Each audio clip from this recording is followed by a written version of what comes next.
മലപ്പുറം എടപ്പാൾ നീലിയാട് വിമുക്തഭടൻ മരിച്ച നിലയിൽ കണ്ടെത്തിയ സംഭവം കൊലപാതകമെന്ന് പോലീസ്.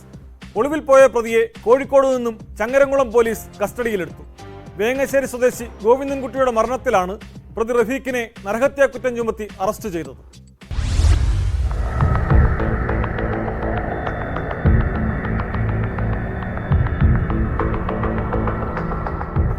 എടപ്പാൾ നീലിയാട് ആളൊഴിഞ്ഞ പറമ്പിലെ ഷെഡിൽ മരിച്ച നിലയിൽ കണ്ടെത്തിയ വിമുക്ത ഭടൻ വെങ്ങാശ്ശേരി സ്വദേശി ഗോവിന്ദൻകുട്ടിയുടെ മരണം കൊലപാതകമാണെന്നാണ് പോലീസ് കണ്ടെത്തിയത്. ഗോവിന്ദൻകുട്ടിയുടെ മരണത്തിന് ഏതാനും ദിവസം മുമ്പ് സുഹൃത്തുക്കളോടൊപ്പം മദ്യപിക്കുകയും ഒരാൾ ഗോവിന്ദൻകുട്ടിയെ മർദ്ദിക്കുകയും ചെയ്തതായി ബന്ധുക്കൾ ആരോപിച്ചിരുന്നു. നീലിയാട് താമസിക്കുന്ന ചാലിശ്ശേരി സ്വദേശി അബ്ദുൾ റഫീഖാണ് ഗോവിന്ദൻകുട്ടിയെ മർദ്ദിച്ചതെന്നായിരുന്നു ആരോപണം.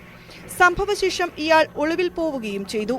കഴിഞ്ഞ ദിവസം ചങ്ങരംകുളം പോലീസ് കോഴിക്കോട് നിന്നാണ് റഫീഖിനെ കസ്റ്റഡിയിലെടുത്തത്. ഈ മാസം 25-ന് ഗോവിന്ദൻകുട്ടിയും റഫീഖും തമ്മിൽ വാക്കുതർക്കവും കയ്യാങ്കളിയും നടന്നിരുന്നതായും 26-ന് പുലർച്ചെ റഫീഖ് ഗോവിന്ദൻകുട്ടി കിടക്കുന്ന ഷെഡിലെത്തി മർദ്ദിച്ചതായും മറ്റൊരു സുഹൃത്താണ് ബന്ധുക്കളെ അറിയിച്ചത്. ഗോവിന്ദൻകുട്ടിയുടെ മൃതദേഹം പോസ്റ്റ്മോർട്ടം നടത്തിയ പോലീസ് സർജനും ചില സംശയങ്ങൾ രേഖപ്പെടുത്തിയിരുന്നു.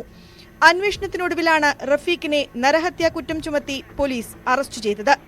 പ്രതിയെ സംഭവസ്ഥലത്തെത്തിച്ച് പോലീസ് സർജന്റെ നേതൃത്വത്തിൽ തെളിവെടുപ്പ് നടത്തി.